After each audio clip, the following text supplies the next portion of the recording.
So I just finished a knife skills class, and as always that left me with tons of leftover mirepoix. That's just a fancy word for diced carrot, celery and onions. There are lots of things we could turn them into, but it's hard to beat bolognese. That most comforting meat sauce that goes well with fresh pasta, boxed pasta, and no pasta at all. I think it's amazing topped with poached eggs or piled into a sandwich. The possibilities are endless here. I think that making a little bit of bolognese is silly. Since bolognese freezes exceptionally well, I love making a huge batch so that it's always available for kids' school lunches and emergency meals. Any large, heavy, oven-safe pot or a very deep skillet will work for this sauce. Set it over medium heat and add 3 tablespoons of olive oil. When the oil is hot, add 1.5 cups of diced onion, 1 cup of diced carrots, and 1 cup of diced celery. Everything should be diced very small. Add a generous pinch of salt and stir to combine. By the way, don't sweat the measurements for anything in this dish. It's extremely flexible. This is not pasta dough.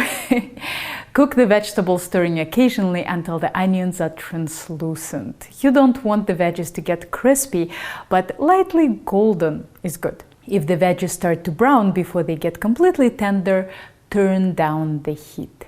The sweating out process will take 10 to 15 minutes. Add 3 minced garlic cloves, a pinch of salt, and cook another couple of minutes. Now we're ready for the meat. I'm using 3 pounds of meatloaf mix that contains beef, pork, and veal. Having veal in there really helps with texture. You can certainly just use any combination of these 3 meats, but my bolognese never comes out as tasty if I don't use all 3. Grab a big spoon and start breaking it all up. It will take a while. Be diligent with this step. You want to make sure your meat doesn't clump up. If you let it set in big chunks, it'll be very hard to break down later. See how parts of the meat are starting to turn gray?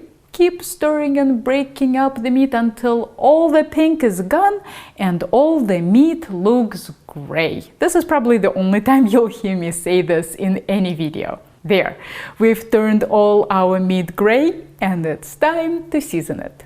You can just go with your gut here, no need for measurements, but if you are the measuring type, I am using 1 tablespoon of Diamond Crystal Kosher salt. Of course, this measurement will only work if you have this exact brand and type of salt and the same salt preference as I do. Lots of black pepper and a small grating of nutmeg. But that's optional. Stir it all together and add 1.5 cups of milk. I'm using whole milk, but 2% should work too. Regulate the heat so that the sauce is simmering gently and wait for all the milk to be gone. This will take about 20 minutes. This is a good time to preheat your oven to 300 Fahrenheit. The sauce will still look very wet, but the moisture should look mostly yellow. That's the fat, and clear. That's the meat juices. Add a 26-ounce box or a can of chopped tomatoes and 2 cups of dry white wine. I'm using Tubac Chuck Sauvignon Blanc. I don't believe in cooking with expensive wine. I believe in drinking expensive wine. I'll also add a bay leaf. Since my tomatoes are unsalted, I'll add a bit more salt, but if you're using salted tomatoes, most canned and boxed tomatoes are salted, by the way, skip the extra salt. Bring to a simmer and put in the middle of preheated 300-degree oven uncovered for 3 hours. Not covering the sauce will make it simmer very gently and will encourage evaporation, making the sauce very concentrated and rich. See how the top got a bit toasty? This browning will give your sauce insane complexity.